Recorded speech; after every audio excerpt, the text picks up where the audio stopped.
It's still not. There we go. It's in there. Kobe's there. What's up, everybody? Welcome to another Thursday night. Got to give the people. No, that's Jalen Jacoby. Hey, we need the energy. We love the energy. Welcome to everybody that's tuning in to another episode of The Good Life, another Thursday night live stream. We're here in the building. We got Stu with us. We got Kobe. I'm Chris. Kevin is off again, kind of taking care of some other stuff. But again, we can rock and roll with us three.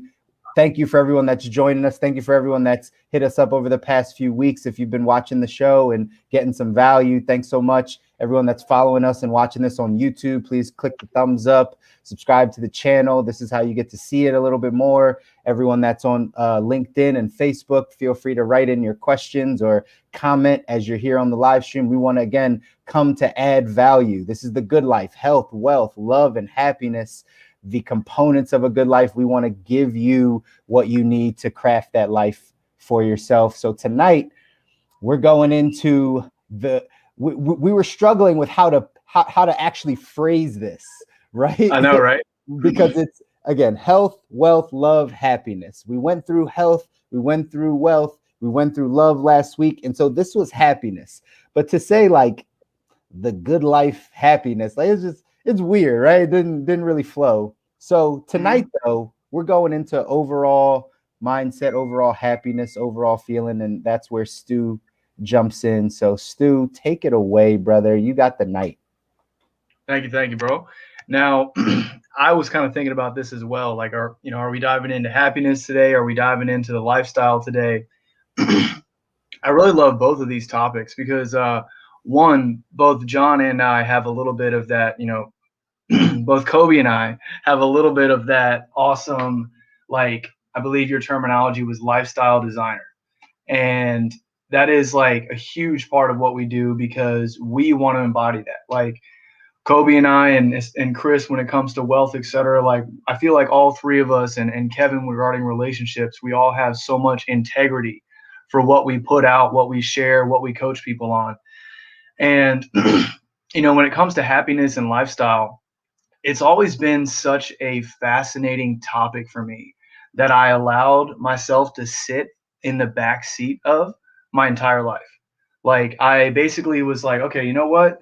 I have been told that if I get good grades, I do a couple sports, I do some extracurriculars, I go to college, I get a job, I plan for retirement, get the car, get the mortgage, get the wife, get the kids. I had all this checklist laid out for me of what it means to live a happy life and live a lifestyle of your choosing. But the irony of the lifestyle of your choosing is the fact that it's not really a choice when you're living by somebody else's checklist. You're not actually actively, like, critically thinking about what do I actually want to do with my life? I mean, because I think a lot of individuals, they get stuck on that track I was just discussing, and really where they distinguish themselves is what they major in college and what career path they take. So what I think is fascinating about, the three of us in this room and Kevin, who's not present at the moment, is we have all taken the entrepreneurial route. Now, I know a lot of people that love their 9-to-5s, but the beautiful thing that the entrepreneurial route has to offer when it comes to happiness and lifestyle is everything's your choice. Your time, your money, how much you charge, when you work, who you want to work with. There were so many situations back in corporate for me where I wasn't really with the team I wanted to be on, didn't necessarily have the right boss for me, didn't want to have the right project or like a commute or just whatever it was. I didn't have choices. So, this whole week I've kind of been preparing for this, and I was ready to prepare like for like the happiness thing, right? Everybody has a different definition of happiness. I'm going to ask you guys what y'all's definition is in a moment, as well as how you would define like the good lifestyle. But for me, I guess I want to kick it off by saying, to me, happiness is progress. And I have thought that, I'm pretty sure since middle school, I've like repeated that to myself over and over again because there's a couple components that go into that. One, you avoid destination addiction, which is I'll be happy once I have this. And when you focus on the phrase happiness is progress, you're avoiding that destination addiction because you're forcing yourself to be grateful for where you are now compared to where you are before, how much you progressed. And also because you're progressing, because you're looking back in time like that, because you're looking at yourself on this part of the timeline, the present moment as well, you're also looking at what your goals are for the future. So happiness is progress, has always kind of kept me looking at my timeline from start to present to finish. And that one has been so powerful for me. So I guess just to kind of kick it off, like, what do you guys think? What is happiness to you guys? Yeah, I mean, I'll jump in because that's awesome, Stu. And you know, you and I have had a bunch of these conversations. Of one of the things that you hit on is that, you know, progress equals happiness. It took me a long time to understand that, but that's where I'm at now as well. My definition is exactly the same as yours. Is that's actually what happiness is. Before, again, you sum this up as far as like that destination, like you think happiness is when you get to the place. So I used to think happiness was when I became successful, right? When I made the money, when I got to that level of influence, that's when I felt like I would be happy. That was happiness because I got there. And then through the journey of entrepreneurship, you start to realize that you have to find a way to be happy during the process. That is the key. Like if you're always pushing out happiness, like further and further out to whenever it, you know, you reach that thing, you actually never get there and you live this miserable life. So my definition is just like yours. Happiness is progress. The more that you feel that I am moving forward, I'm happy, I'm content, right? You know, the PK here, Kobi, would possibly talk about, right? Like, you know, in the Bible, it talks about, right, being content where you are, right? Just being content. But that content, I always think about also as like, it's happiness. Like, are you happy where you are? Again, you might not be, you know, happy with your circumstance, whatever the case is, but if you can find happiness in any situation that you're in, if you're progressing, if you're moving forward. So that has been my definition for probably for the past few years, which is that progress equals happiness. But before, it was very much so about the destination. It was very much about when I get to that place, then I'll be okay. And I had to get rid of that because I would have quit. I would have quit the journey, right? Like it wouldn't have continued to go because you need happy, like you need to feel some form of fulfillment or happiness or excitement in order to continue going. So yeah, that's me. Can you elaborate on that point a little bit? So you said that if you hadn't have reframed your definition of happiness, that you would quit. So like, what was a little bit of that terminology change? I mean, honestly, Stu, it was more along the lines of like, as you're going through the process, as I was going through the process of building a business, becoming an entrepreneur, getting out of that employee mindset, kind of getting into the entrepreneur mindset, I was so driven and so laser focused and so like head down, tunnel vision, which is actually how you have to be as an entrepreneur, right? If you want to be successful, like you have to be very much so that way. And the other side is also because you're tunnel vision, you're always looking at how to correct, how to shift, what's different. And as I was going down that path, I found myself having less joy throughout the days. Like over time, I got more and more burnt out, more and more like this isn't fun, more and more having those thoughts come in, which every entrepreneur gets and every person that's building something great gets, of like, is this worth it? Is the price that I'm paying, is this worth it? Because this doesn't feel good. I am not happy. And then you start seeing the other areas in your life. I started seeing areas in my marriage or right, my family life that I'm not happy. But it's because I was so tunnel vision on this entrepreneurial journey that it could have been very quick that I like lost all of the other stuff. So that reframe really came by me saying like, and you know, partly to my faith, partly to getting back into the scripture and really understanding like what God says where we're supposed to be and how we're supposed to kind of think about our situations. I got to a place where I could be content where I was. I could be happy where I was. And that started to open up the door. That started to make me say, okay, I don't have to be as tunnel vision. I can still enjoy, I can still be happy for the small moments. I can still be happy in, right, the family, like it's all the little things. Once you start to see that, once I started to see that, that's when things changed. Yeah. What you got, Kobe?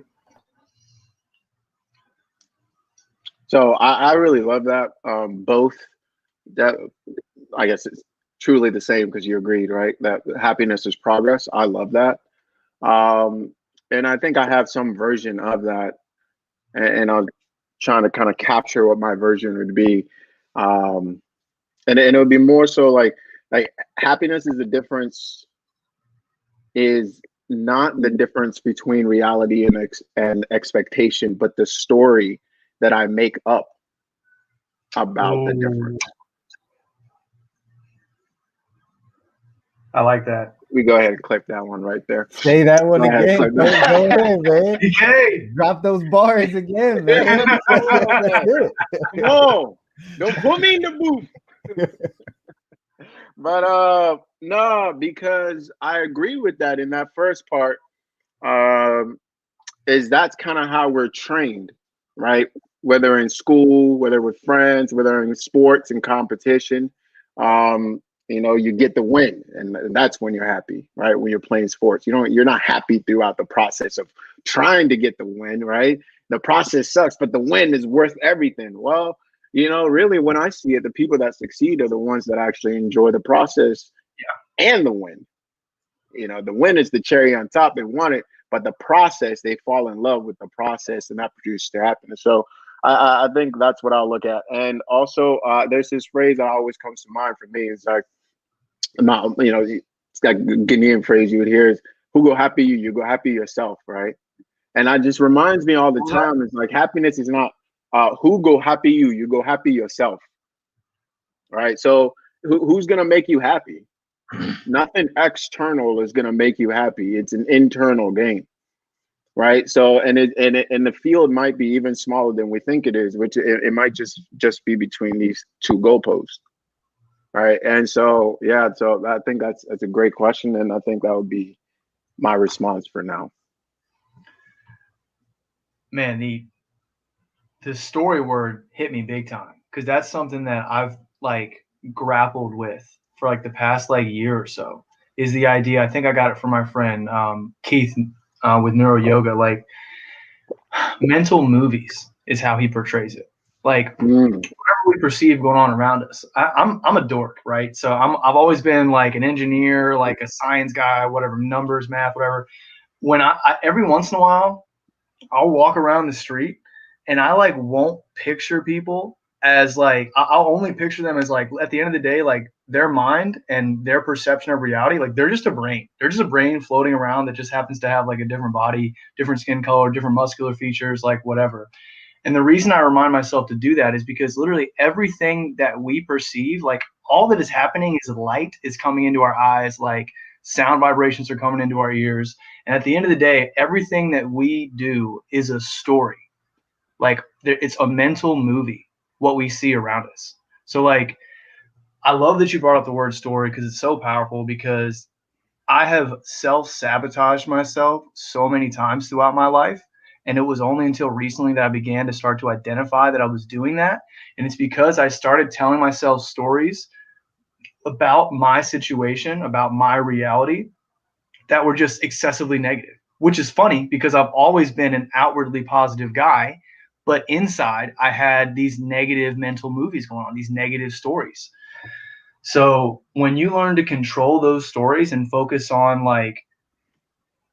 just shaping it and really harnessing it and not allowing it to become this brooding atmosphere, I mean, that word story just got me deep, dude. It's so true. It's the old saying, life is what, 10% what happens to us, 90% how we react to it. That goes back to those stories that we tell ourselves, and the kind of how we're reacting to, like you said, Kobe, the expectations we have set, right? The word expectations is always big too, because No, that's the thing that causes us to not feel as content as we want to. Like it didn't meet our expectations. It didn't meet what we thought we would have done. And I think again goes back to that what's going on between these two right there, right? It's about understanding like what's happening in our brain, so that what stories are we telling ourselves, so that we're having different outcomes. So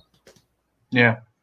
And Kobi, like you were saying, and Chris, you reiterated it, between the ears type thing. Like happiness really is an internal game, and it ties into everything we've been talking about so far. But I just think it's so important to reiterate, especially coming off of the relationship call last week.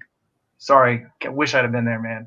But coming off of that call, like when it comes to relationships, I mean, how many of us grew up with the idea thrown at us that someone else is going to come by and swoop you up and make you happy? Like whether it's a guy or a girl, like there was some type of knight in shining armor or damsel in distress that was going to complete you and really like turn everything around.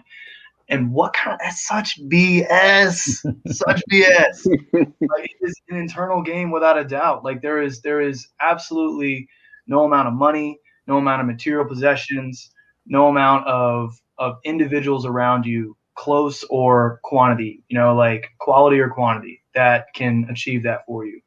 And some of the individuals that may be watching this, like you guys may have been doing a lot of like introspective work and a lot of like self-help stuff by the time you've seen this. Others may be brand new to the idea of like looking outside of what mainstream society has you focused on, but it's not about the external. Kobi could not have said it better. It is an internal game. It is everything that you have to do with inside your head. And I know Kobi's going to love this one, Kevin as well. Chris, I think you're there as well. But it also has to do with how your body is functioning, because they are 100% tied together. Like your mental health and your physical health are so intricately tied together. It is ridiculous. And Kobi knows a lot more about that than I do. But I'd love for you to like take that segue and run with it for a second if you want. Yeah, man. I think that's so understated, man. It's incredible. The bridge between the mind and the body, when you talk about mind-body connection, is the breath. Again, when we going back to last week's conversation, I want to point out two things to help kind of make this connection here, and then toss it over to you guys to kind of add or give examples where this may have been true in your life. But we look at if the body, so the Bible speaks of a well, right? And without going too far down that road, you can't have a cup of wine and then pour a whole bunch of water in it and then think that it's going to taste the same, or have dirty water poured in it and then think it's all going to be the same. It's not. So I think as you were talking, even as I was imagining that brain floating around, the one thing that came to me was just like, that's overemphasis, right? We're overemphasizing the importance of the brain and taking it away from the whole, right?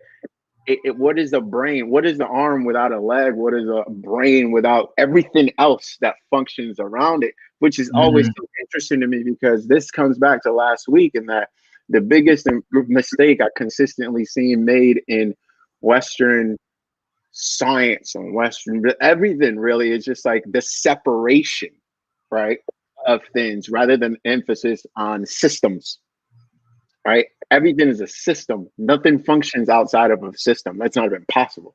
Nothing functions outside of a system. So I look at that, and what it brings to mind is the idea of kind of the stories and how that fits into. In our first decade, and Kevin was talking about traumas, whether you want to call it traumas or inner child work or shadow work, or I call it what happened, or anchors, or whatever you want to call it. We have, before our first decade, we have maybe like 3 to 5, I don't know, quote whatever scientist or psychologist you want to quote, but incidents where we essentially construct our identity, right? And so you are sitting in second, third grade, All right, I told my third grade story, but you know, you're sitting in second and third grade. You got to go back to last episode and check that out. Look on the Facebook page or something; it'll be there. But you're sitting in second grade. You raise your hand, you answer a question, and you get it wrong, and they look, and everybody looks at you and laughs. At that point, what do you decide about yourself and the world in which you live in? Yeah. Whatever you decide at that point, you carry. Go ahead, Chris. You were going to answer that. I mean, I was just going to say you have choices at that time. You could either figure out like, hey, I'm never going to ask a question again because this was too painful and I don't want to be laughed at. What did you decide? What did I? Man, so that specific scenario. Yeah, you raised a hand. You got a question wrong. Somebody, you know, people laughed. You're embarrassed in front of a class. What did you decide? I think I'm probably most likely shut down. I really don't know how I would handle that or would have handled that as a child, but like I probably would have went back into some form of a shell, right? Some form of a like, hey, like that was just too uncomfortable. So I may not ask that question, or I may just like check and see like, is this a good question to ask, or was this answered, or whatever the case is. So make sure you use a good question before you ask. Stu, what did you decide when everybody laughed? Dude, I was thinking about that, and I feel like I knew how to play the game because I raised my hand if I had like a 90% like certainty I was going to get this question right. And man, I worked my butt off in school. So I'm actually trying to remember that. I feel like to me, what's coming to mind is not like the same emotional reaction that you're talking about is coming to mind. Like when I would like make a joke in front of a group of people and it did not land at all. I was like, oh, like that's what I got from that. Is so like what did you decide at that moment when that joke didn't land? Oh, I started making jokes to people I didn't know like that. So like it really I remember growing up and being like kind of an odd duck at times, and it really made me start to understand the concept of like, okay, there are people around you that are acquaintances, and then you have a circle inside of that and a circle inside of that, and like the closer and closer to your inner circle, the more and more I can put myself out there on a terrible pun that I think is hilarious. So like, it's funny how you brought that up and it transferred to that instance. But I mean, I get what you're saying. Like those types of events when we're so young and we're having a difficult time looking at things from like the bigger picture and getting outside of just the one perspective of managing your emotions, like that can cause like, I'm not going to say irreparable, but some very, very deep wounds that we then maneuver around. And to me, that type of emotional occurrence, like that mental scar, if you will, in how we think and our behavior accordingly, like that reminds me so much of the body. Like you get some type of like damage in your body, then all of a sudden you start to compensate around it and use other things and you make it worse. So yeah, that hits pretty hard, man. That's a good example. Yeah.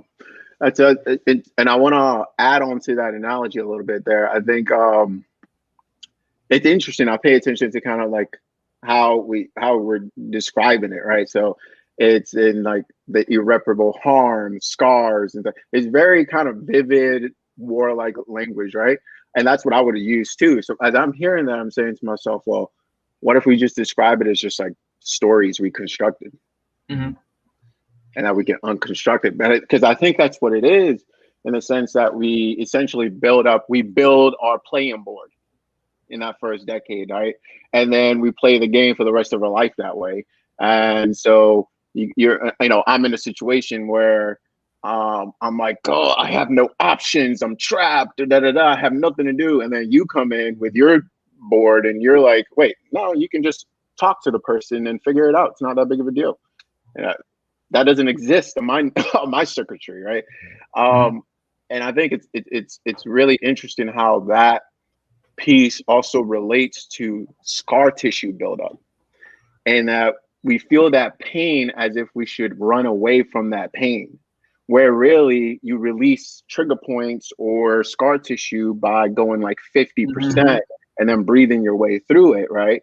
So I just think it's interesting parallels that you see occurring, because really whatever occurs in the mind, whatever occurs in the body, are just mirror universes of each other. And I think that's what you were originally kind of tossing the ball over for me to dive into a little bit more. And notice where it is that you feel pain physically. It's typically where you've stored quote unquote trauma and things of that nature. And also typically how your body will respond when you're triggered in that way. Is that something you guys have noticed? Dude, I remember hearing that exact type of idea like 2 years ago and being like, that's some bull. And it just didn't make any sense. You know what I mean? It didn't make any sense. But then like you actually start to think about it, and you start to actually practice yoga, not just to burn calories, but to actually like connect with your body, and you practice like mindful meditation with proper posture and grounding, and you all of a sudden start to realize, wow, when I like relax my traps and like my rear delts and my shoulders and everything, like there's a lot of tension that just dissipates in my head too. And then you start to explore that. So Stu, walk us through that, bro, because like there's a lot of people that I'm sure are either watching this or that we all know that still think that's a bunch of BS, right? Yeah. That's still just great point. It's like, go ahead. Dude, I could name like, I don't know, 80% of my friends, because most of my network, we all come from like the bros, like the gym bros, the construction bros, like the happy hour, let's go out. Like we know how to have a lot of fun and like party and do all that kind of thing, but we don't really, the majority of my friends don't really like take the conversation to this level. So I guess for everybody out there that's like thinking that what we're talking about is BS, feel free to reach out to any one of us, because we have started in a place where we were, we were all once products of what society and what conventional, like wisdom is like brought to us. But then we start to realize, man, like something's not right. And if you're starting to figure out that something's not right, I challenge you to go try every single thing that you think is BS. Try it. And not just one time so you can just say you checked it off and say that yoga's stupid or yoga's for girls. I've heard all kinds of stereotypes about yoga. Yoga's amazing, okay? Like, if anything that you think is woo-woo, like, just convince yourself to, like, open your mind and believe it and do it for, like, whatever. Like, obviously it's situational, but do it for an extended period of time to where you can actually experience what they're talking about. Because you can learn something, and Chris, I know you and I have talked about this a lot. You can learn something from every single person and situation on this planet, whether it's a good lesson or it's a thing not to do. Like if somebody's out there as passionate about fruit as Kobi or as finance as Chris, like they're not bullshitting. Like they're passionate about it because they've lived it, because they see people struggling with it. So if you think something is woo-woo, you have to try it. And that's pretty much how I live my life across the board, which actually takes me to my next point in this conversation. So thank you very much for that, alley-oop, Chris. I think my biggest, I kind of want to open this up. Usually we wait till the end to kind of have like a last bit of advice. I kind of wanted to change it up this time. We're halfway through, and I want to kind of hear from you guys what your like number one advice for someone who is unhappy. And I say that because it's such an elusive word, right? There's so much going on there, but someone who is unhappy, seeking a happier lifestyle. What is y'all's like number one thing? And I'll kick it off with, to me, expose yourself to different types of people, different cultures, and live in any other city aside from your hometown for at least 2 years. I don't care. Just do it. Because I'm thankful that my mom was Australian, my dad's American, Kobe's got a little bit of both Ghana and here as well. And like when you have different cultures, and different just things. Like you get to all of a sudden compare, like this society lives like this and the other society lives like this. They both say their way is the best way. Figure out what you like, pick and choose. You can't do that unless you leave your hometown. I promise you. I have not met anybody who has not left their own hometown and gone out and explored and met other people. I mean, if you are going to stay in your hometown, fine, but you have to interact with so many different types of people. You have to. Yeah. That's how you're going to figure it out. So what do you guys think? Kobe, jump in, man.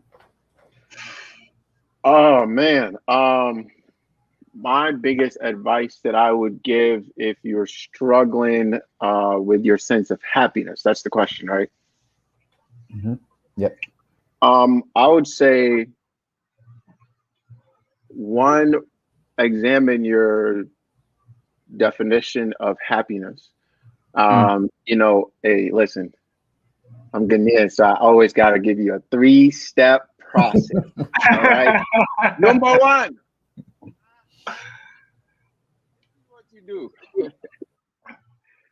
you must, and then, darn, I lost that first one there, but the audio cut out on the first one, so you're good. Can you hear me?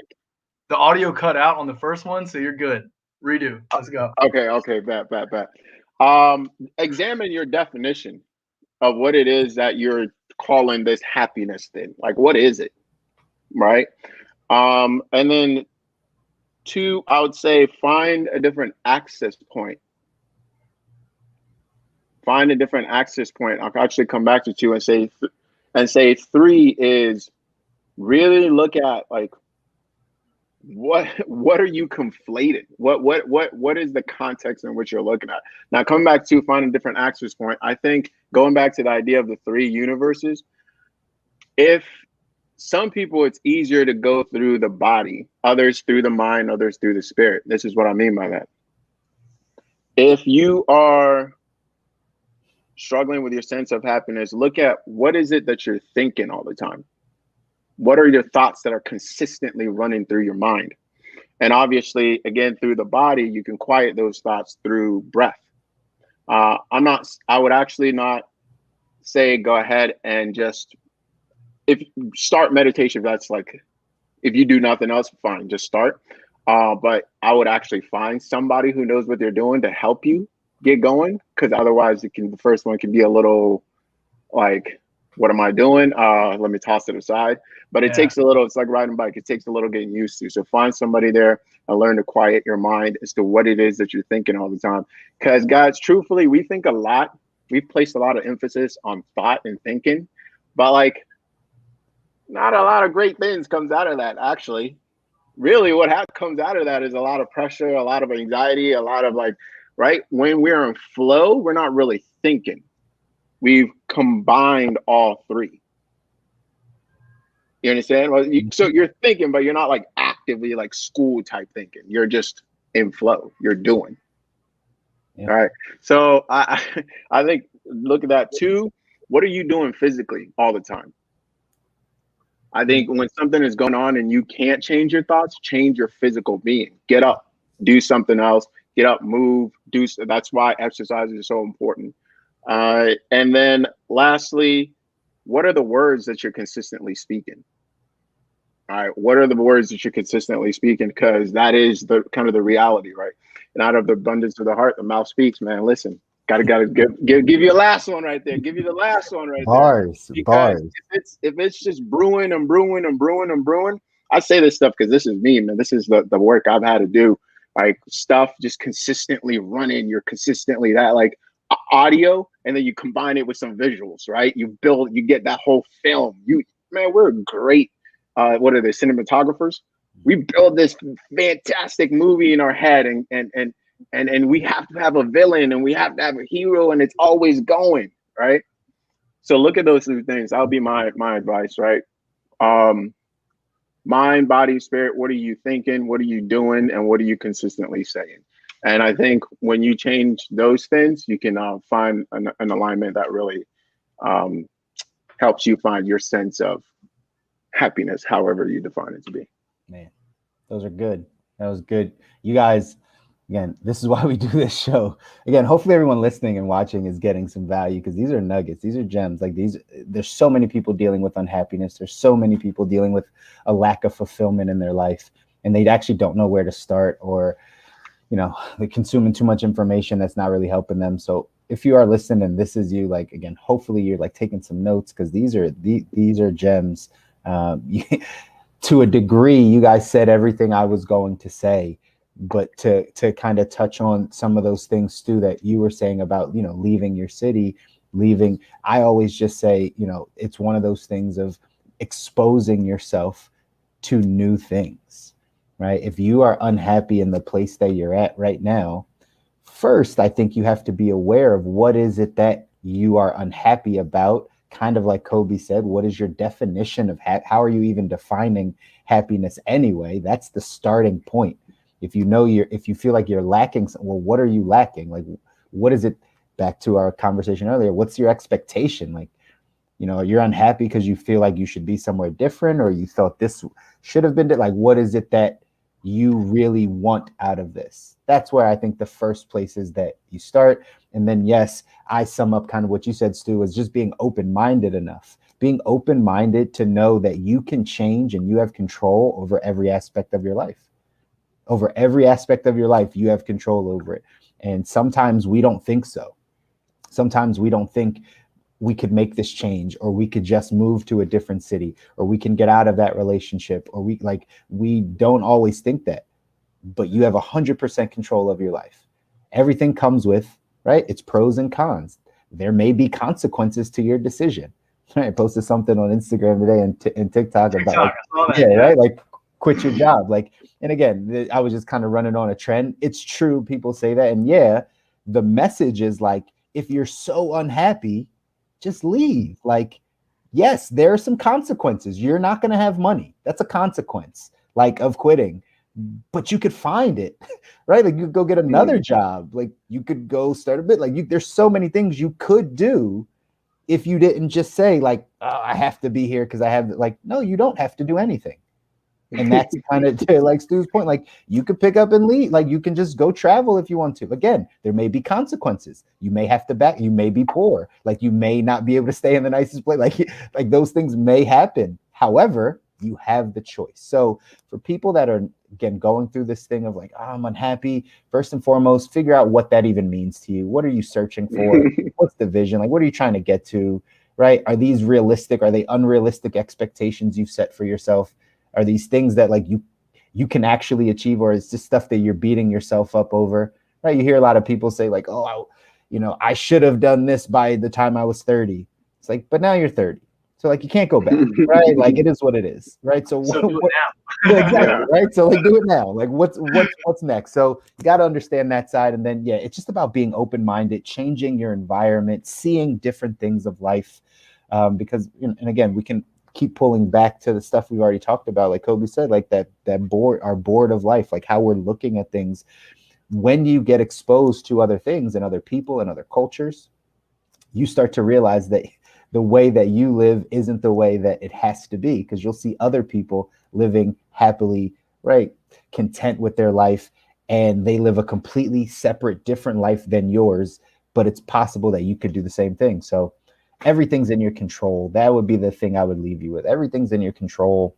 If you're really that unhappy, figure out why and then change it, right? Like, actually be open-minded enough to, like, say, I can change this. Yeah. You're not stuck. I mean, like, I would venture, Chris, I don't know quite as much about your background as I do Kobi's, but I would assume that every one of us has had significant highs and significant lows in our life.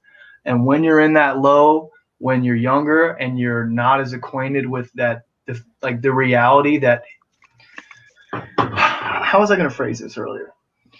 I was thinking about a way to define happiness where, to me, you can truly state that you are happy, that even on days when you are unhappy, you still are extremely content, because you know that this is just one day out of everything else, and you have your highs and lows, and you have the maturity and the perspective to zoom out on your timeline and not just focus on the present moment, not just focus on today or the week, but being able to look at that progress like we talked about earlier and understanding that you have the highs and lows, like that was the word, perspective. Yeah. That sums it up, Stu. Like people, we typically lose perspective of life, of like what it is, what we're here to do, like what we're trying to accomplish, or just what happiness is. We lose perspective of it. And so that also goes back to why exposing yourself to other people, other cultures, other things, because they have a different perspective of life than you. And like Kobi said, that might be the perspective you want to adapt. You might want to say like, hey, that I like your perspective. I like the way you look at life. I like your, contentness with life. I want that. And then you can just model that and mirror that and pick that up. Yeah.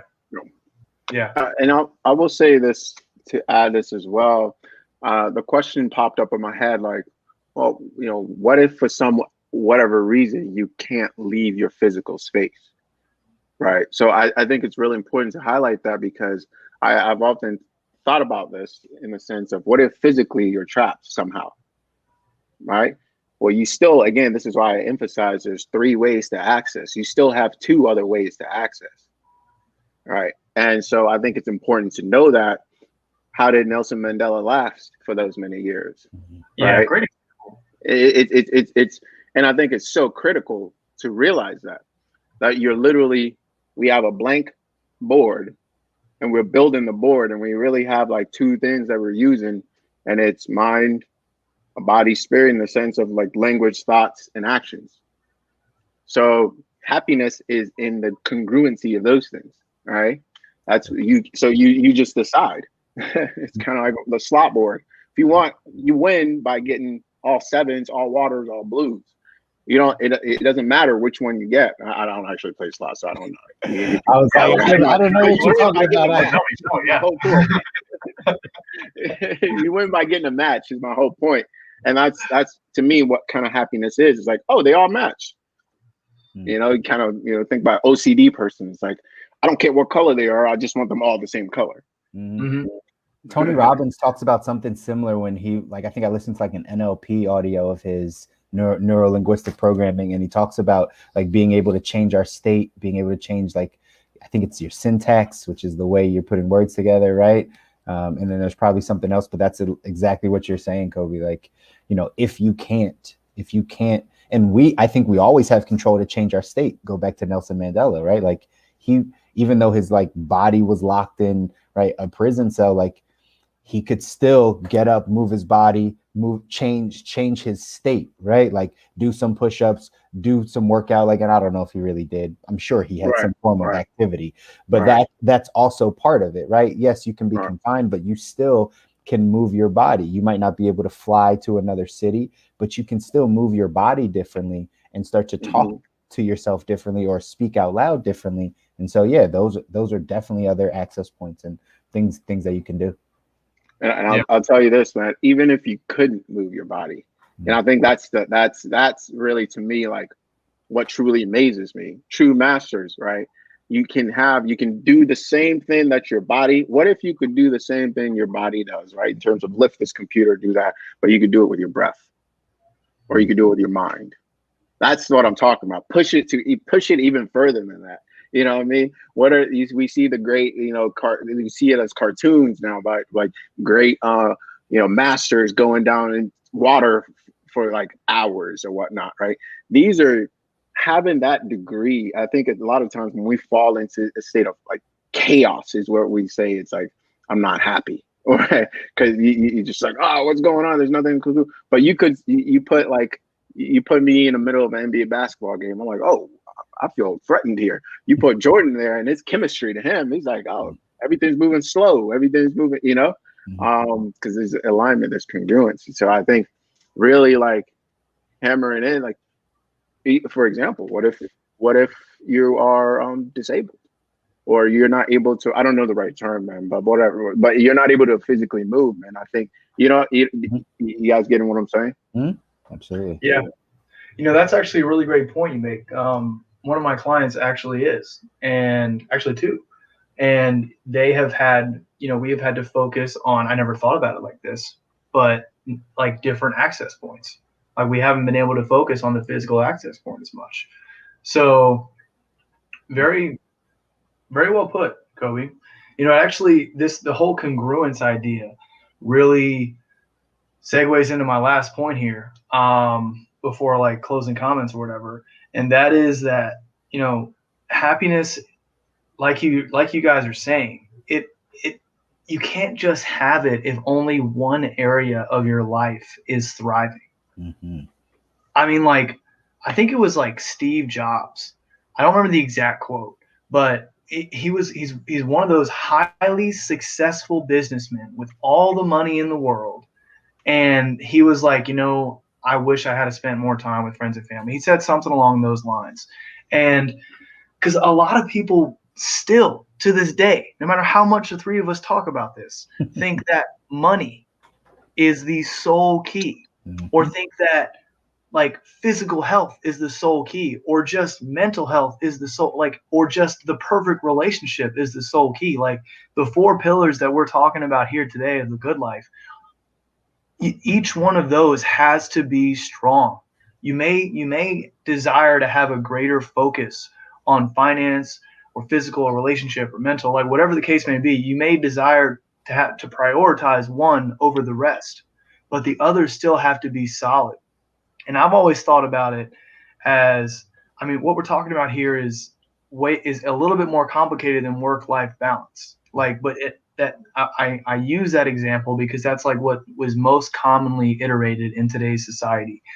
Like, find the right balance, or as that, her name slips my mind, but I think 2 or 3 weeks ago, somebody jumped onto our Clubhouse chat and mentioned that another way to look at it is harmony. Find the right balance or harmony of all the different areas in your life that basically take you into that flow state that Kobe was talking about. Mm-hmm. And if you're not really familiar with what flow state is, or that's like one of those woo-woo expressions that you're just not really about, let me speak to the gamers out there, such as myself.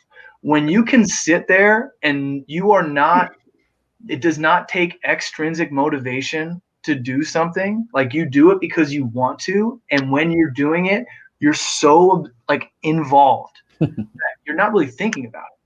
Like, to me, like, if like 10 guys pop up on the screen, like, I don't have time to think about all 10. I just had to act. Like, that is flow state. When you're just like or the example that Kobe brought up with Jordan. Jordan's just out there doing his thing because he's developed himself to such an awesome level to where his flow state, he can just run around the court and do whatever the heck he wants. Like, flow state is where time disappears. So if you can get your life to have the congruence and have all these pillars to where they're like integrated and working together, and you live your life in as much of a flow state as possible, man, you're smooth sailing. Unless you're an entrepreneur, then you're up and down. But then that last, you can still get flow in that too. You can, absolutely. As you're talking, I'm imagining flow state as like the Matrix version. You know, like going into that, because that's when he's most effective. That's when he gets it done. Let's say, right, go into Super Saiyan mode, right? Yep. For all my, would you say you're a dork? I guess I'm more of a nerd, but very, very overlapping, right? Yeah, yeah, that's how I see it, man. That's okay. Yeah, man, that flew by the way. Great stuff. It did, right? Like, again, these conversations go quickly because, one, this is the stuff that we love talking about. Hence why we started this, guys, for everyone that's watching. Hence why we started this is because we love having these conversations. They're insightful. They help, right? They really help you get to where you need to be. Because like Stu said, all 4 of these areas are crucial in your life. Like, you can't, it's really tough to live the good life, to live, you know, I shy away from saying your best life because it got real cliche and it's just one of those things. But like, to live a great life, the life that you design, it's really tough to just focus on 1 or 2 of these areas and not all 4. Like, if you're just mentally not in a good place, just in a horrible place, and you have bad relationships, but you have money and your health, like, you're not going to get far, right? Like, it's just not going to happen. Like, you don't have it. Like, you would never be in that place. hence why we all, have heard of people and have seen people that have killed themselves that had the money, that had possibly some relationship, but they didn't have whatever. They just didn't have the mental piece. So again, that's why putting all these things together is so incredibly important. And we want to make sure that you are focused on all of these things. Like, we'll each tell you that ours is, important, or maybe even more important than the other, but like, they're all incredibly important.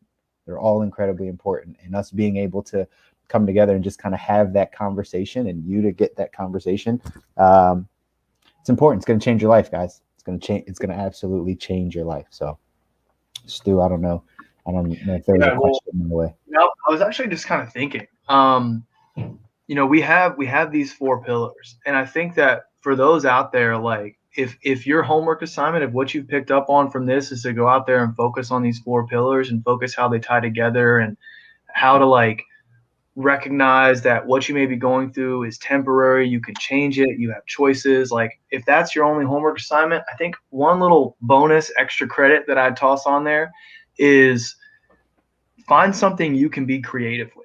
What's awesome is that everybody in here doesn't even think that there may be a 5th pillar, because we, through our work and through exactly what we're here doing, like we utilize that creative headspace in our work, in these calls, like in everything that we do. But I know people who may not be entrepreneurs, but maybe like artists, etc., who working for other people. Like creativity is a huge component. I would say, like, if you feel like your life is very dry, like that would be the bonus assignment, is figure out a way that you can like develop creativity. Everybody has it. I hear so many times people, I can't sing, I can't draw, I can't do whatever. You can find something. It takes practice. No one ever made a Billboard 100 without practicing how to sing. No one ever like got a drawing out there without first practicing. So that one's big. Real quick, I'm gonna let you finish. I just heard something from the CMO of Skillshare. Were you laughing because of the Kanye? I'm gonna let you finish. That's a good one. It's a good life, right? We got to quote Kanye. That's right. But for real, I'm gonna let you finish. No, but I literally just heard it, that like there's a lady from, I think it was Skillshare, I think she's the CMO. She said, we believe their philosophy is, if you've ever picked up a crayon in your life, you're creative. Like at some point in your life, like you had to get some creativity out in some form or fashion, and then you just went to telling yourself a story that you weren't creative, but you had it. You just didn't keep practicing it and honing it and doing that process. So go ahead. No, that's all. I mean, absolutely, man. I think, we've got about 7 minutes left here. And the final thing I wanted to talk about was this book right here. Let me get the lighting right. This is the 4 Agreements. Let me do this. By Don Miguel Ruiz. So this is the best book I've ever read when it comes to mental health and happiness and living a life that you are truly embodying and enjoying and creating your own flow state. So I'm actually going to do a book review like I've done before on this book on my Instagram, and I'll post that out there and etc. But everybody in here that's a part of this Good Life group, like we all read a lot. It is huge. And I think this is my favorite book so far. And the 4 agreements that he has, I'm just going to mention them real quick because I really want those to go through y'all's mind. And this would be like another one of those homework assignments, we'll say. But number 1 is don't make assumptions. We do this all of the time. These are exactly the type of stories and mental movies that we've all been talking about here today. Do not make assumptions. You are not omniscient. You do not know what is going through other people's heads. You do not know everything in the world. If you don't know it, ask or research. Like it's very simple, because you'll often project your idea of the reality onto a partner, onto a business partner, whatever. So don't make assumptions. 2, be impeccable with your word. So we talked a little bit about syntax here. And I think that this is so key, because this happens with a couple of my clients and this happens with my friends around me. They want to have a healthy, realistic, positive outlook on life. Yet they speak toxicity. They gossip. They put people down. They talk poorly about themselves. If you verbalize it, imagine, and for all the Harry Potter fans out there, remember when like he got punished by Professor Umbridge and he had to write on the pen and it actually like kind of like made him bleed and it showed up on his skin? Think of that when you speak, because when you say something down about somebody else or about yourself, you are putting yourself down, period. What, even if it's about somebody else, because you're casting judgment on them and you're casting judgment on yourself. And like, I cannot emphasize that enough. Like, be impeccable with your word, like say what you mean, and recognize that if you speak toxicity, you are putting toxicity further into your head. 3 is don't take anything personally. I used to do that all the time. I was miserable. It's not fun. Don't take anything personally. No one can control your headspace except for you, unless you let them. It is a choice. So my tip is always zoom out, recognize that there may be toxicity around you, negativity around you. It is your choice whether or not you let it in. I like to call that like the wallflower look. Like, recognize, step out of your head, recognize that there's a source of negativity and there's you, and don't take it personally. Address it. Don't get defensive. There's no reason to. They have no control over you.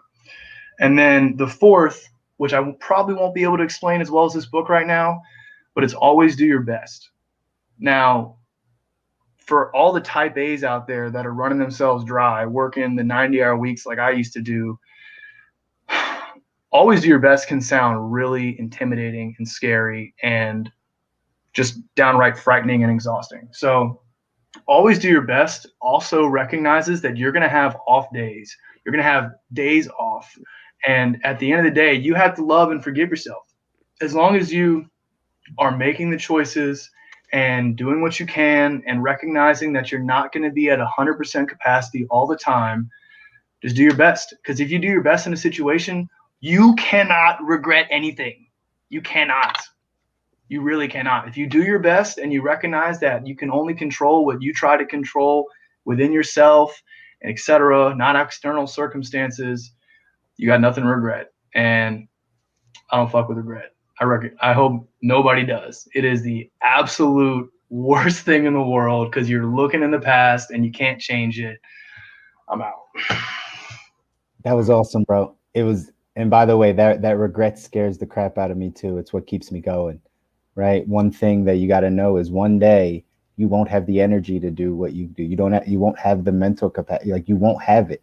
It will go away at some point, hopefully later, right? Hopefully in your 80s or 90s or whatever, but there will come a point in time where you can't physically or mentally do the things that you want to do. That is regret, and you have no ability to. I don't ever want to get to that place, hence why we continue to work, hence why we continue to get to where we need to be.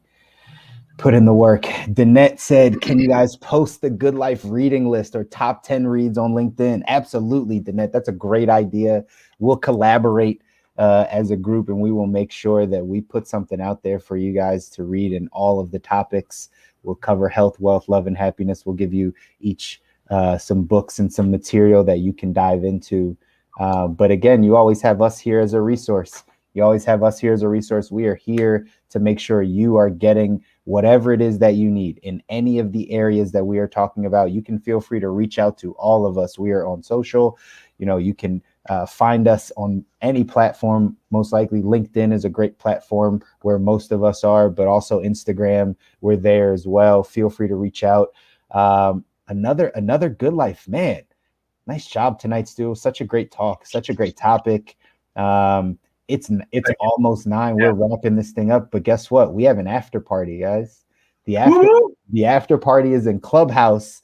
So if you're watching this live with us, jump into Clubhouse right now. Search the Good Life After Party.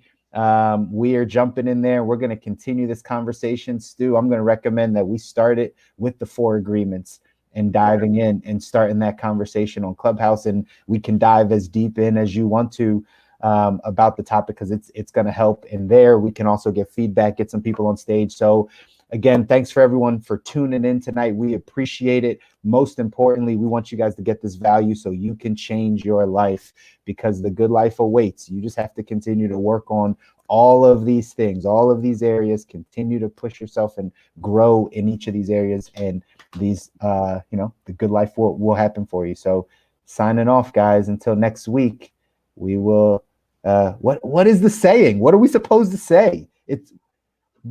what is it like? Thanks, like living life. Like what were we supposed to say? We gotta talk about this off wax, man. We need to call a meeting. We gotta get an intro locked in. We gotta get an outro locked in. But I suggest we go around and just sign off with what area we're passionate about and coaching, and then bounce out.